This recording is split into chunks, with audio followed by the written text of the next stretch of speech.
Se han encontrado varias referencias al juego de pelota desde la prehistoria, todas de distintas partes del mundo.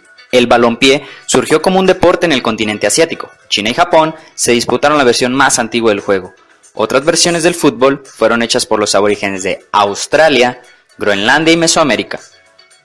Las raíces oficiales del juego, como lo conocemos en la actualidad, parten de Gran Bretaña y Francia.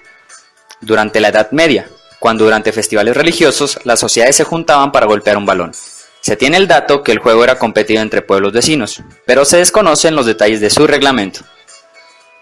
En el siglo XIV, su práctica fue prohibida en varias ciudades de Gran Bretaña, y en 1363, el rey Eduardo III declaró al fútbol un juego ilegal, cuyo castigo era la cárcel.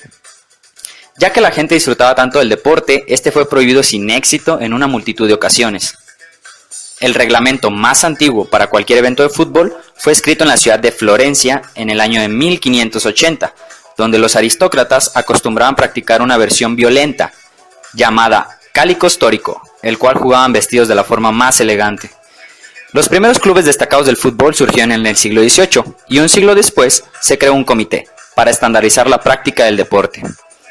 Fue en 1863 donde se reunieron representantes de distintos clubes de fútbol de la zona metropolitana de Londres para inaugurar la Asociación de Fútbol. El propósito de este grupo era establecer un reglamento general del juego. Con el pasar de los años, el soccer se fue expandiendo, primero en la Gran Bretaña, y así a distintas latitudes.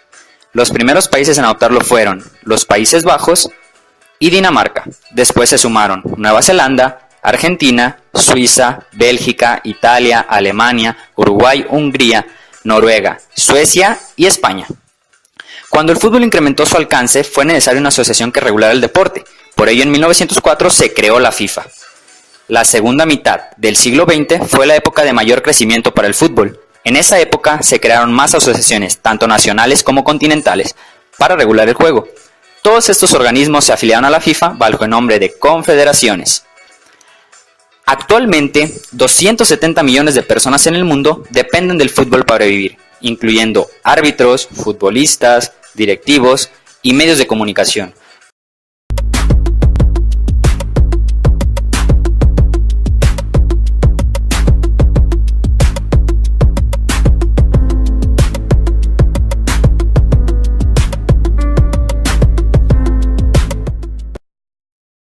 En fútbol, tiro penal, penal o penalti es una sanción técnica contemplada en la 14ª regla de dicho deporte. Consiste en lanzar un tiro desde el punto penal, ubicado a 11 metros, cerca de 12 yardas de la portería, y solo con el guardameta del equipo defensor entre el tirador del penal y la portería. El penal es sancionado por el árbitro central del partido, cuando se produce una infracción o falta dentro del área grande. Un tiro penal es realizado durante un juego normal. Tiros similares son realizados en una definición por penales para generalmente determinar un empate, qué equipo se clasificará a una próxima ronda o ganará un torneo. Estas definiciones no son parte de la regla 14 del tiro penal. Dentro de los penaltis se involucra un gran componente psicológico y ocurren muchísimas cosas dentro del mismo, tales y como la siguiente. Oh,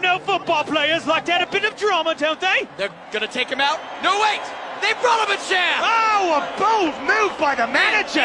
Bain sets up for the fourth attempt! And this, frankly, is a gimmick. He literally just has to kick it anywhere except where Sterling is sitting. There is no possible way that North Carolina can mess up this shot. Oh! 158 kilometers per hour! This man can do no wrong! Look at him beg for mercy when it's mercy that should be begging for him! He has looked death in the eye and said, take your best... Damn! Put your glasses back on.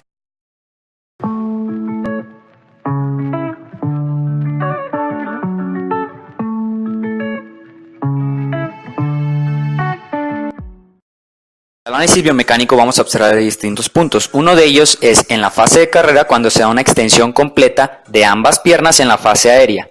Después se da una angulación aproximada de 130 grados cuando cae en fase de apoyo. Baja el centro de gravedad y para golpear y contactar el balón hay una dorsiflexión de 84 grados y 119 grados en el otro.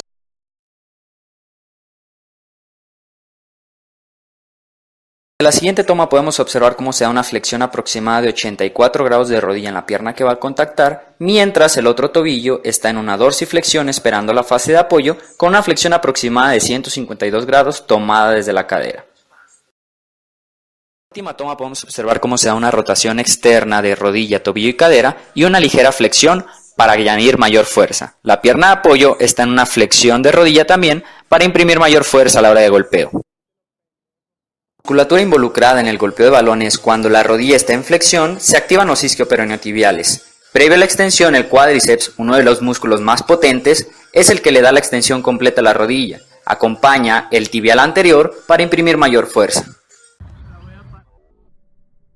Sin embargo, también hay músculos posturales del tronco que ayudan en la fase en la que el centro de gravedad baja y sube, o desciende y asciende.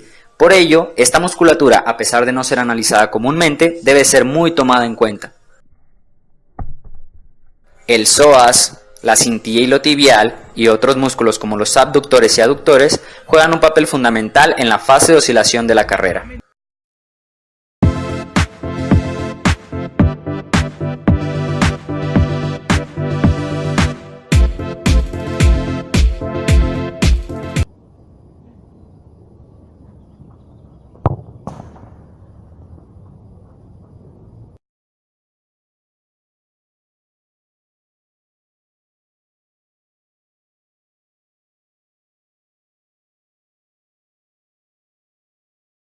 ¡Córtale, córtale!